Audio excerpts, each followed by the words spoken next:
and a bunch of other venture capitalists. So definitely log in tomorrow. Now I want to tee up Craig Saperstein from Pillsbury, which is a sponsor of ours for this event, who's going to do an introduction to U.S. Congressman Mike Levin. So thank you so much. Thank you so much, Toba, and Congressman, good to see your face on. You know, I put on a tie very irregularly, and I see you're not even wearing one, so maybe I should take mine off now. Hi, everyone. I'm Craig Saperstein. I'm a partner in the public policy practice at Pillsbury, and I do a lot of work with companies in the energy space. And in my role as a lawyer lobbyist, I'm really fortunate to have the opportunity to come into contact with many leaders who are dedicated and passionate about making positive change on key energy policy issues that are affecting our country. And today I'm honored to have the chance to introduce you to really one of the best in that regard, Congressman Mike Levin, who represents the 49th Congressional District of California, which includes North County, San Diego, and South Orange County. Congressman Levin is in his second term. Throughout his career, Congressman Levin has been a passionate leader on environmental protection, clean energy, and combating climate change. After graduating from Stanford University and Duke University School of Law, which is my undergrad alma mater, Congressman Levin worked as an attorney focused on energy and environmental issues.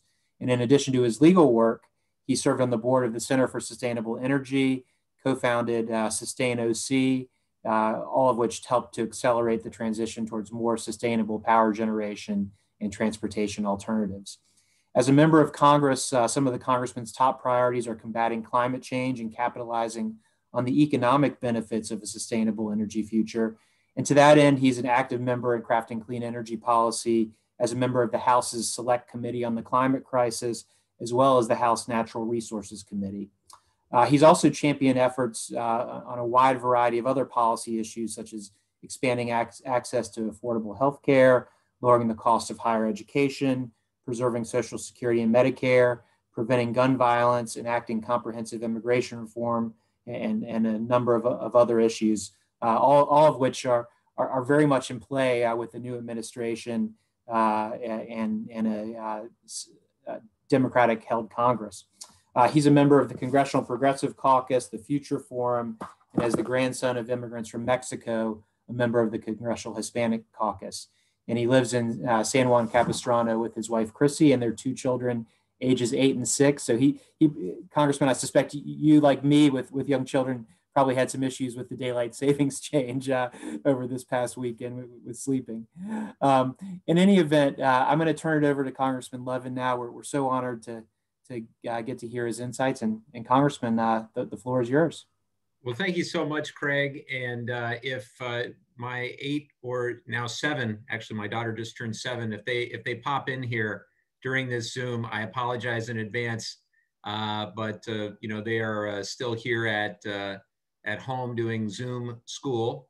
Hopefully they'll get back to school pretty quick here. We're hopefully seeing a light at the end of the tunnel with vaccinations and so forth.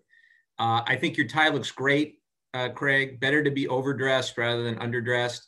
I can tell you that as a fellow Duke alum, it is heartbreaking to see March Madness and the brackets with no Duke Blue Devils. None of my teams made it this year. It's just, my wife is a grad of the University of Arizona. They're not in, Stanford's not in, and most shockingly, Duke isn't in. So we're gonna cheer for San Diego State. We're gonna cheer for UCLA. We'll see what happens. We'll see what happens. Speaking of UCLA, a great UCLA grad is my Deputy Chief of Staff, Jonathan Gilbert. I know some of you have worked with Jonathan, and he is on here on the Zoom right now, and he's our point person on all things energy, all things environmental, and also knows a ton about Israel as well. As Craig said, I'm Mike Levin. I'm very grateful to be with you all today, and I'm really grateful to get to work on a lot of things that you know, I had prepared for during my time in the legal world, the private sector, the nonprofit sector with regard to environmental and energy policy. When I ran for Congress back in 2017, 2018, I made addressing climate change and protecting the environment among my very top priorities. And I'm also a very strong supporter of the relationship between the United States and Israel. It's really great to be with so many that share those values, and it certainly extends to our shared interest in developing clean energy, transportation, and water technologies. In fact, I pulled out one of my favorite books on Israel, Let There Be Water, because here in my district, we've got the largest desalination facility in the Western Hemisphere. And then I went to Israel and I realized it was nothing compared to what they have in Israel with regard to desal. But there's a whole lot more that we can learn when we collaborate, when we share best practices, and when we move forward together. I had a chance to visit Israel with Steny Hoyer in 2019. I had an amazing trip. Our delegation got to meet with everybody from Bibi Netanyahu to Benny Gantz to Abbas to you name it. It was an extraordinary trip that we took. And we also had the opportunity to go and visit with some of the environmental leadership as well, including one of the desal facilities that I mentioned. And it was really encouraging. And then when I came back and toured my desal facility, I realized it was an Israeli company really at the heart of the plant here, which was no surprise. We've been working to expand the capacity of our plant in Carlsbad here in Southern California. We'll continue to have the largest facility in the nation. But in comparison, it would only rank 5th in Israel, even after the expansion. So we've got a lot of work to do. And for those of you who are familiar with the history of how Southern California gets its water, resiliency of that supply is really important as the Colorado River level is drained, as other resources are constrained, and as droughts become the new normal. Things like desalination are really, really important. I hope that we can do the same kind of networking, the same kind of experience sharing in the clean tech space as we're already doing in desal, which is why I'm really pleased to be with you today. As Craig mentioned, I'm a member of the House Select Committee on the Climate Crisis, the House Natural Resources Committee, the Water, Oceans, and Wildlife Subcommittee, and the Energy and Mineral Resources Subcommittees. And much of my work focuses on facilitating smart renewable energy project development on public lands and reforming the Department of the Interior's oil and gas leasing program. I'm super excited to see my friend Deb Haaland, who served with me on the Natural Resources Committee, very soon will be the Interior Secretary. I think she'll be fantastic. And then on the Select Committee for the Climate Crisis, we're mapping the path to decarbonizing our economy, helping communities become resilient to the impacts of climate change. That's certainly important in a community like ours, where we see coastal erosion. For those that are familiar, we've got one of the most important rail corridors in the United States that connects San Diego to Los Angeles, and parts of it are at grave risk of things like bluff collapse and coastal erosion. So climate adaptation, climate resilience are really, really important to me. In June of last year, you may have seen the Select Committee on Climate released a plan of action. It's more than 500 pages long.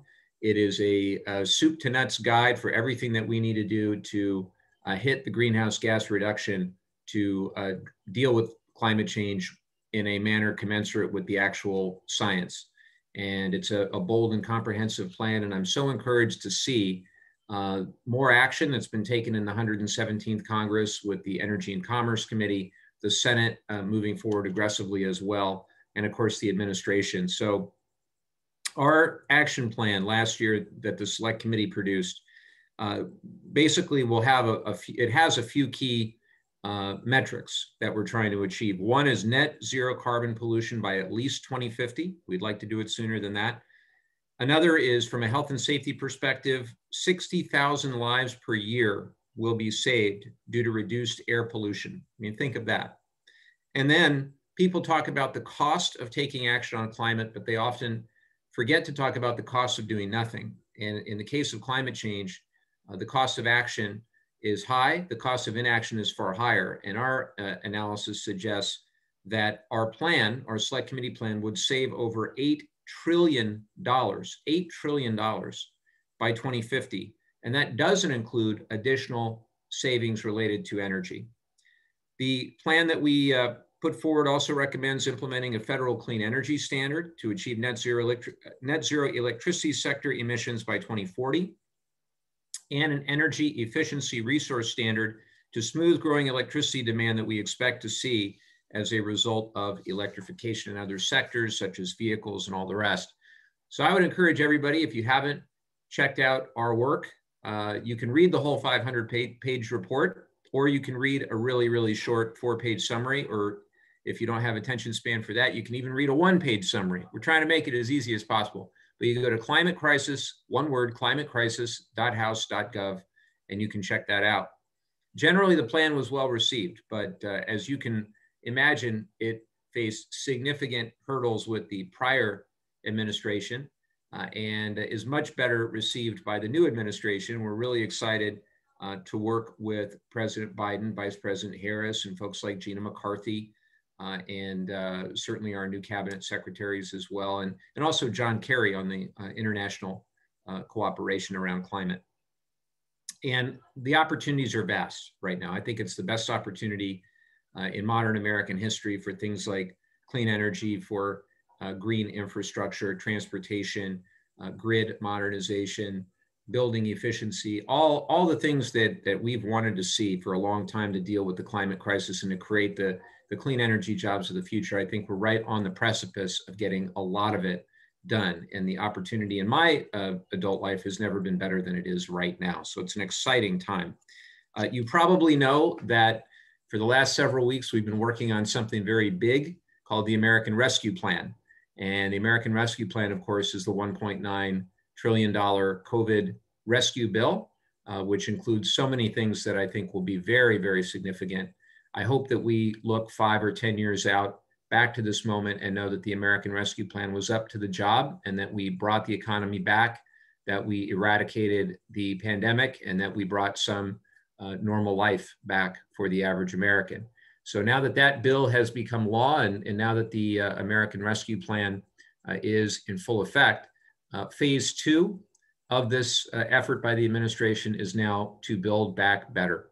And the Build Back Better recovery effort is one that I'm really excited about for the very reason I just mentioned. I think it's going to have a very big, comprehensive impact on climate, obviously on creating hopefully many hundreds of thousands or even millions of jobs over the next several years. And of course, getting our infrastructure on the pace to compete globally, and also making sure that we're innovating again when it comes to manufacturing, when it comes to clean tech.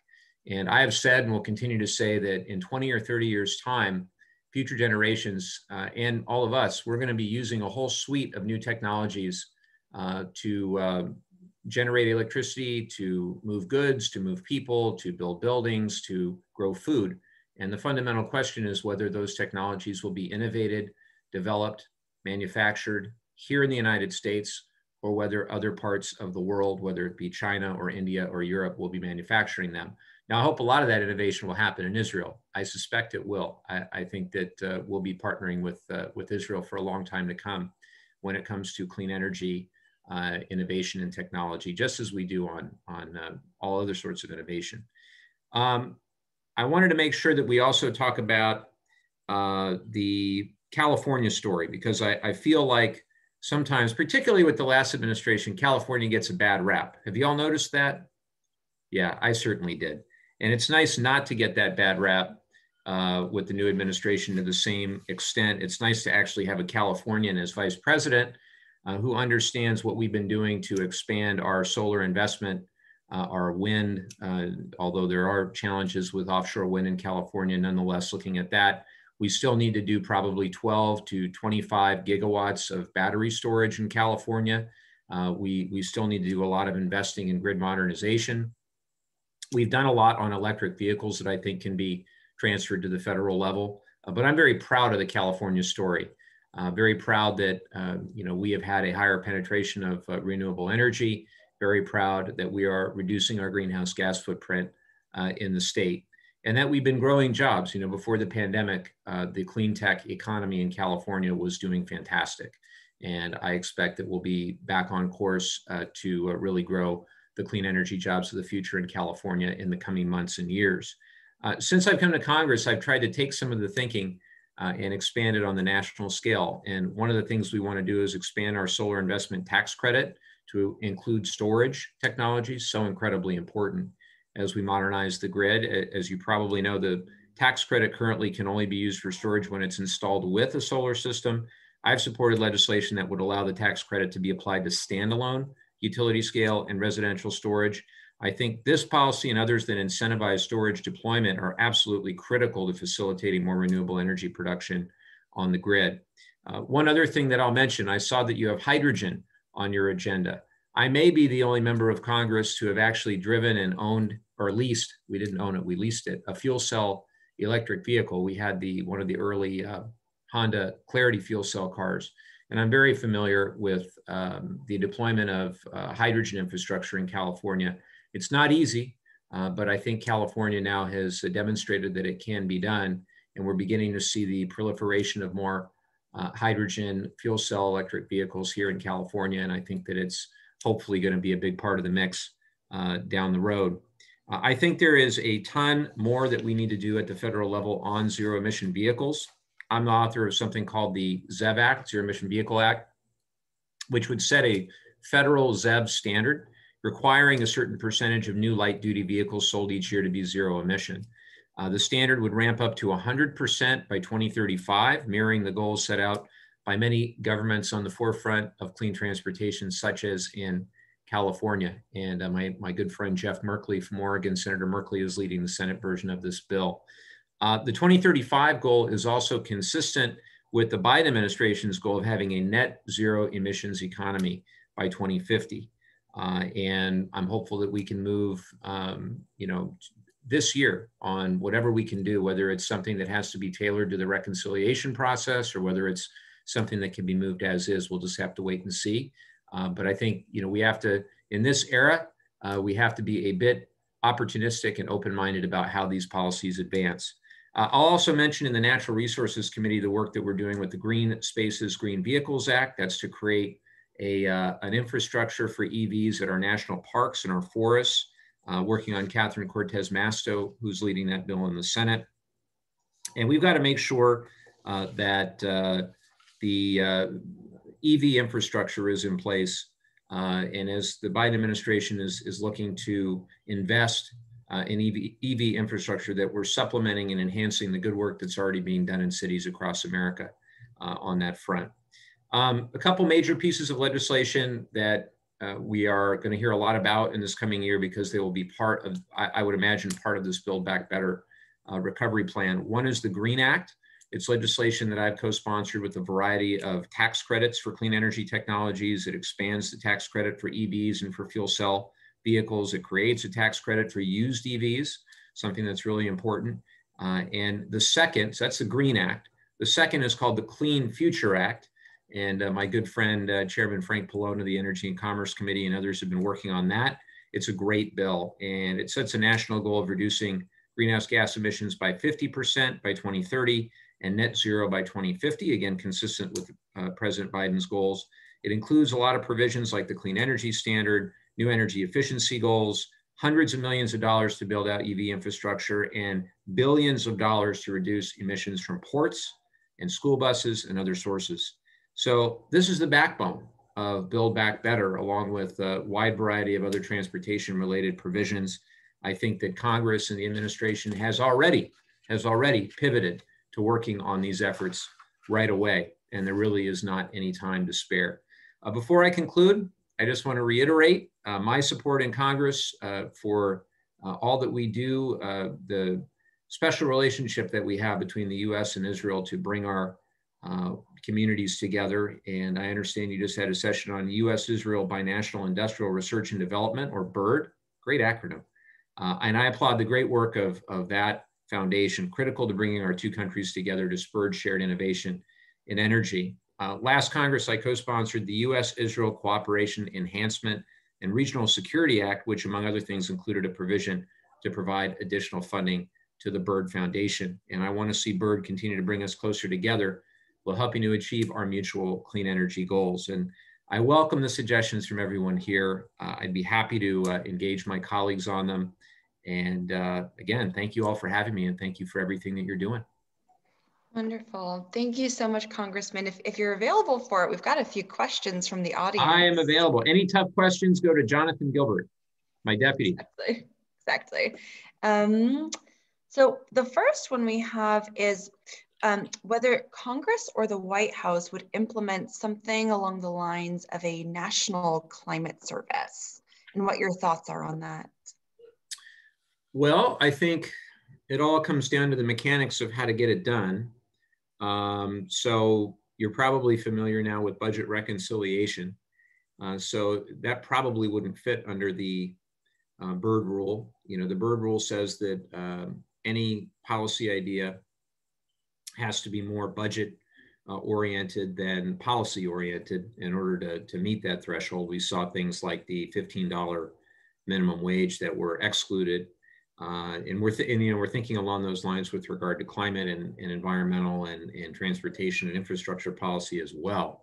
You saw maybe a couple of the infrastructure related items in the American Rescue Plan were excluded because they didn't meet the Byrd rule either. So the first question is, does it meet the reconciliation threshold? If the answer is no, then the question is, do we have 10 Republicans that would be on board? If the answer to that is no, then the question that I would have is it something that could be implemented via executive action? And if the answer to that is no, then I think it's going to be tough. On the other hand, if there's a path through one of those three mechanisms, then perhaps. Great, thank you. The next question is a little bit more personal for your positions. Sure. So it's whether you support the vision of a balanced energy policy, so oil, wind, solar, different elements coming together, versus how you see progress made over the last 4 years of energy independence for the US and how those two things kind of interact in the synergy. Well, I'm very mindful that our greenhouse gas reduction strategy to meet the scientifically driven reduction that's necessary in order to combat the worst of the climate crisis, the worst impacts to the United States of the climate crisis over the next decades. All indications are that we're going to have to dramatically reduce and eventually eliminate our use of fossil fuels for electricity production and our use of the internal combustion engine for transportation. It's all a matter of timing and all a matter of, I hate to use an overused term, but a just transition, meaning that people who are working in the oil and gas, and for that matter, the internal combustion engine world, that they are given the opportunity to transition to other equally desirable work over a period of, a number of years. I am not one that believes we can do this overnight, but I am one that believes that our actions must be commensurate with the science, just as they are on the pandemic, by the way.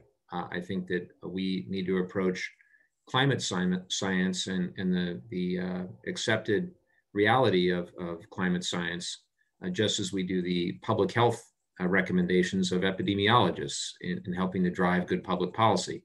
So that being said, I'm also mindful that California, for example, you may not know, is the third largest oil and gas producing state. And we're talking about a couple 100,000 jobs that are on the line. Now, they're not in my district, but nonetheless, I'm mindful of the impact of the oil and gas industry on California's economy, just as I am on other states around the country.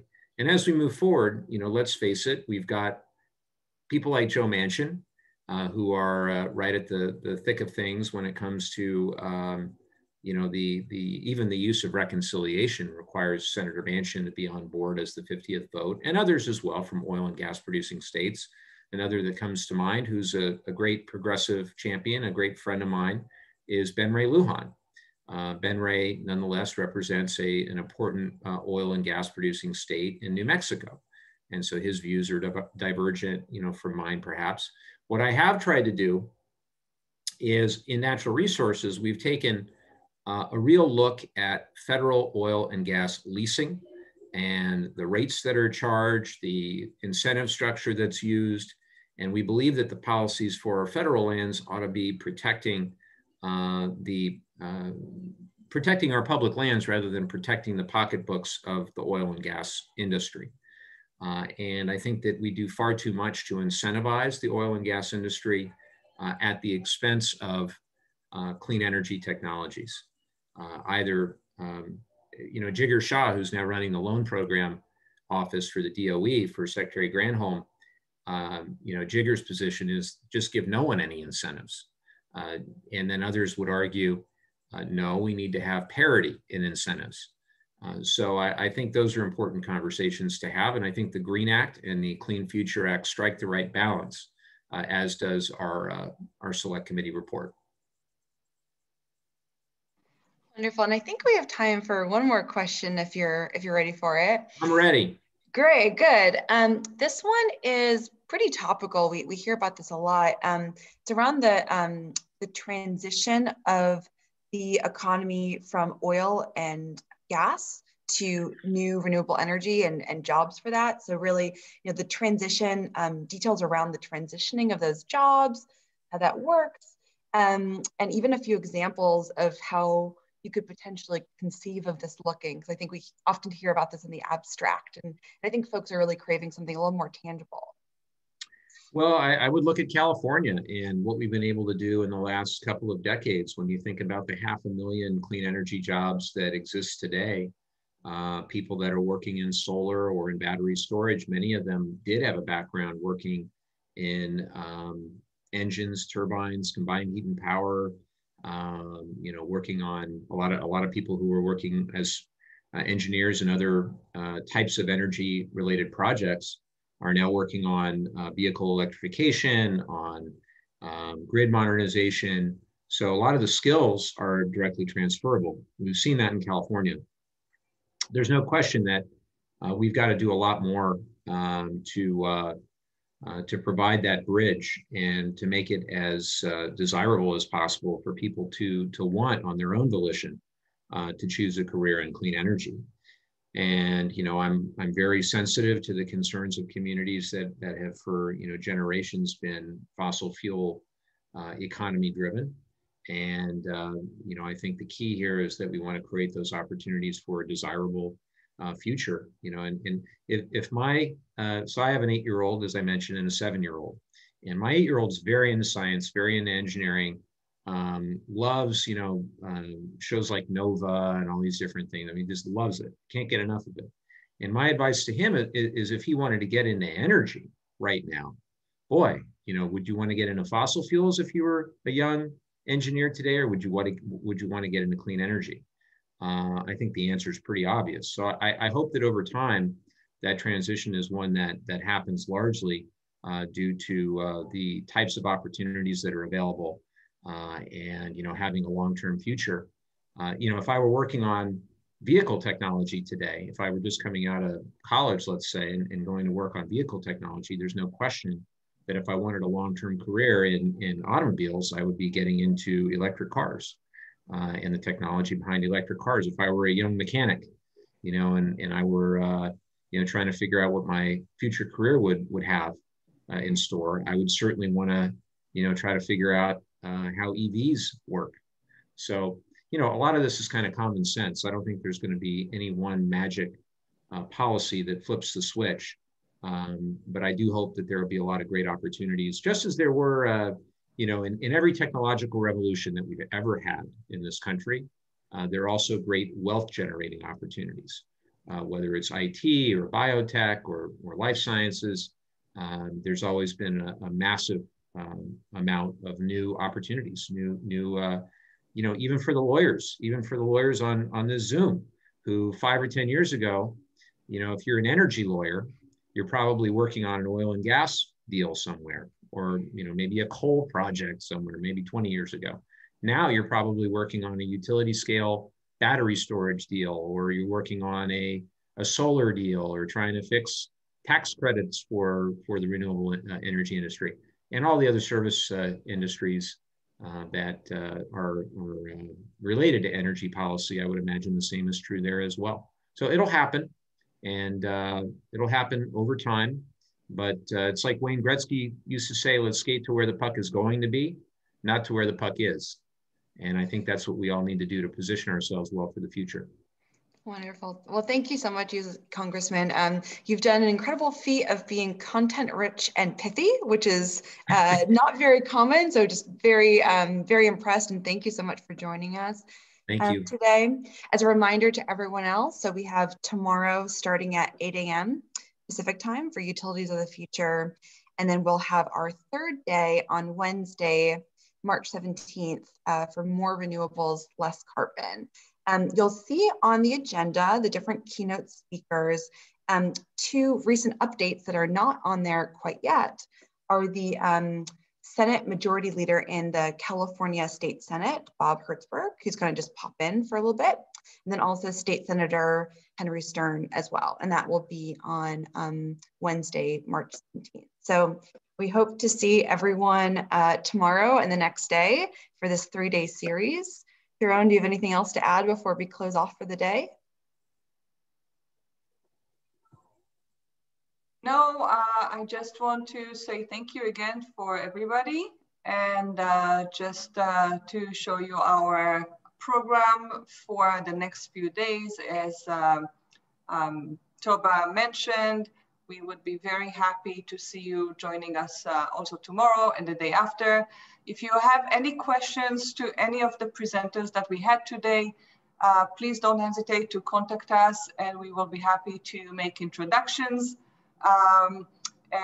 With that, we conclude a very long morning here in California and a long evening in Israel. So wherever you are around the globe, and I see people seriously from all over the world joining this conversation, we are thanking you for being with us and hoping to see you also tomorrow and the day after. In the meantime, have a great rest of your day. Goodbye. Thank you.